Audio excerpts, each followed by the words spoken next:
Desde sempre, o homem teve a necessidade em conhecer o território em que habitava. Conhecer o ambiente em seu entorno e passar esse conhecimento adiante era fundamental para a sobrevivência do grupo.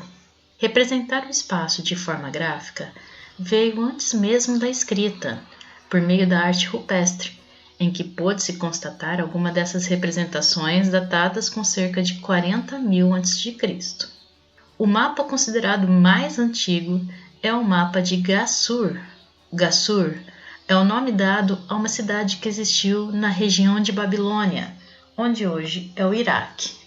O mapa em questão era feito de argila cozida, um bloco pequeno de cerca de 7 por 8 centímetros, datado 2500 a.C. Nele é representado a região do vale, provavelmente do rio Eufrates. A partir de então, diversos mapas foram surgindo, para as mais diversas necessidades.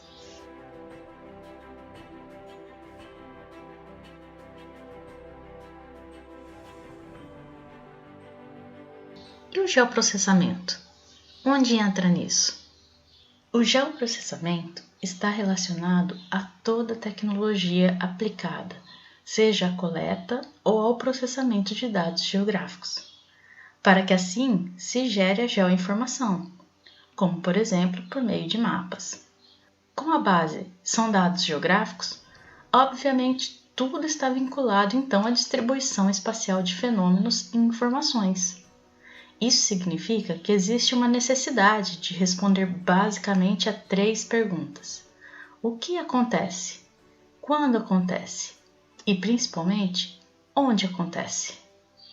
Agora, vamos conhecer um exemplo clássico da aplicação do conceito de geoprocessamento. Conheçam John Snow.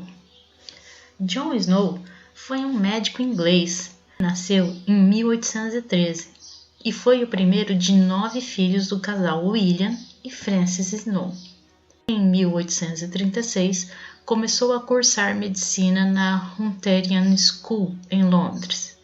Em 1837, Snow já trabalhava no Hospital de Westminster e em 1844 se graduou em medicina pela Universidade de Londres. O caso que nos interessa aqui é sobre a publicação de um artigo que esse médico fez em 1855, no qual ele documenta uma investigação que ele fez sobre a relação direta entre o abastecimento de água e a epidemia de cólera que ocorreu em um bairro de Londres em 1954. Aliás, esse bairro de Londres era o bairro Soho, o bairro onde ele mesmo morava. Acontece que nessa época acreditava-se que doenças como cólera e peste negra era transmitido pelo ar contaminado, por meio de miasma. Mas Snow nunca esteve convencido disso. Ele acreditava que o contágio era feito não pelo ar, mas sim pela água contaminada. Durante o surto de cólera, a partir de entrevistas feitas com os residentes do bairro Soho, Snow identificou que a fonte do surto era a bomba de água pública localizada na Broadwick Street. Na verdade, na época, ela se chamava apenas Broad Street. Ele coletou algumas amostras de água e fez análises químicas e exames microscópicos que demonstraram a alta contaminação da água que vinha dessa bomba. Porém, isso não era uma prova conclusiva de sua teoria. Então foi necessário apresentar outros fatores que complementassem seus achados. Um dos estudos que ajudou Snow a persuadir o conselho local a, enfim, desativar a bomba do poço foi a análise do padrão de disseminação da doença em torno da bomba.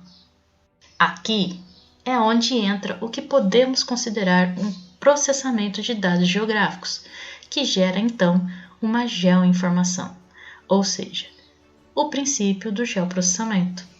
O que John Snow fez foi espacializar as ocorrências de casos de cólera para identificar, assim, algum padrão. Dessa forma, pôde-se ter uma prova visual que a maior parte das ocorrências de cólera se dava nas proximidades da bomba em questão, e das pessoas que consumiram água daquela bomba, o que ajudou a corroborar os estudos de John.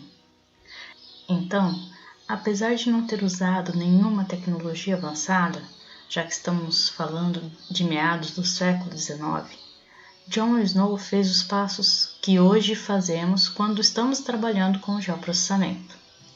Ele coletou dados espaciais, o que quer dizer que ele identificou não apenas os casos de cólera, mas também onde estavam localizados.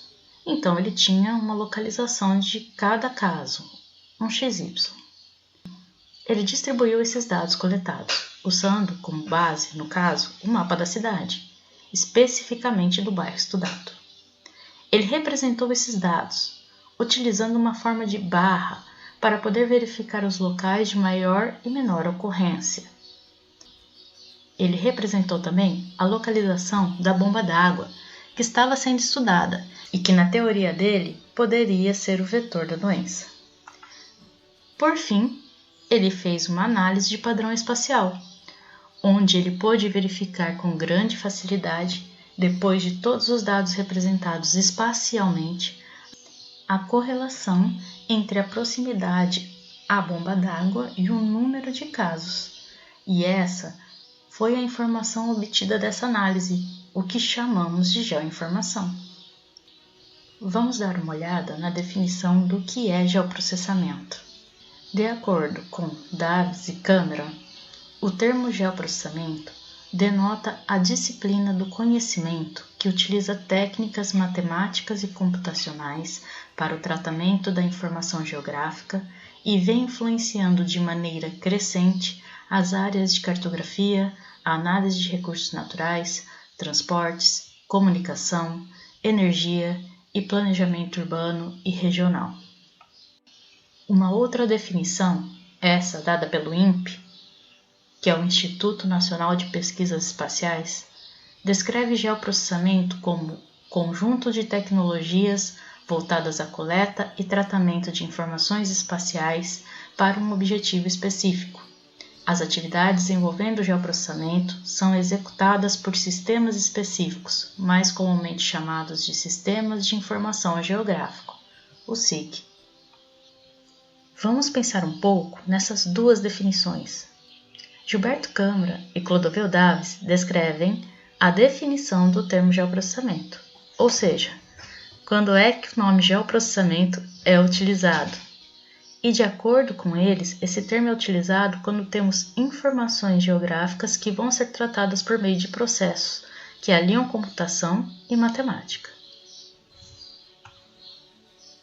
Já no INPE, em seu tutorial de geoprocessamento, a definição se foca mais no processo, o que na prática define o geoprocessamento, que seria toda a tecnologia utilizada tanto para coletar os dados como para tratar esses dados. Essa tecnologia que se utiliza para realizar o geoprocessamento é chamada de geotecnologias. Como os dados utilizados podem ser coletados? Para adquirirmos os dados geográficos que vamos utilizar em análises, podemos usar de diversos recursos, como, por exemplo, levantamentos topográficos, utilizando teodolitos, níveis ou estação total, sensoriamento remoto, utilizando dados de satélites, aerolevantamentos ou aerofotogrametria, seja com aviões ou com volantes de asa fixa ou multirotores, os conhecidos por drones, levantamentos geodésicos, usando sistemas de posicionamento por satélite, como por exemplo GPS, GLONASS, Galileu, Compass, ou dados já existentes de levantamentos cartográficos, seja em formato de papel ou em formato digital, por meio do download do mapa em PDF ou até mesmo dos arquivos vetores. E também dados censitários e tabulares, desde que passíveis de espacialização. Os dados coletados serão armazenados em mídia e organizados em um banco de dados geográfico. A partir daí, são realizados os processos, utilizando esses dados, geralmente por meio de um SIG. E o que é um SIG? SIG é a sigla de Sistema de Informação Geográfica, que em inglês, a mesma sigla é GIS, Geographic Information System. Daí que vem o nome GIS nos aplicativos de SIG, como ArcGIS, QGIS e assim por diante. Retomando o que já vimos, o SIG é uma das geotecnologias que podem ser utilizadas no geoprocessamento. Se você pesquisar o que é SIG no Google, provavelmente irá encontrar diversas definições, bem diferentes umas das outras, mas que no fundo acabam se complementando. Dentre algumas definições, vocês podem achar a frase de que o SIG é um tipo especial de sistemas de informação. Mas você sabe o que é um sistema de informação? O conceito de sistema de informação é aplicável a todo mecanismo projetado com a finalidade de coletar, processar, armazenar e transmitir informações de maneira a facilitar o acesso de usuários interessados, solucionando problemas e atendendo suas necessidades. A especialidade do SIG é que, no caso, ele utiliza dados espacializados, ou seja, dados que possuem uma coordenada geográfica. Basicamente, a plataforma de um SIG é composta por diversas ferramentas e códigos de processamento que se comunicam com um banco de dados geográfico.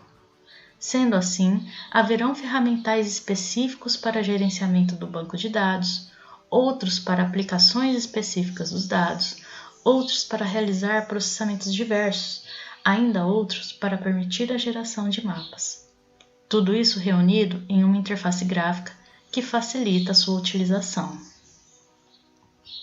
Após o processamento dos dados, onde são realizados, por exemplo, edições, análises, relações, entre outros processos, são gerados então os produtos cartográficos, que irão apresentar o resultado, como por exemplo mapas, cartas ou plantas.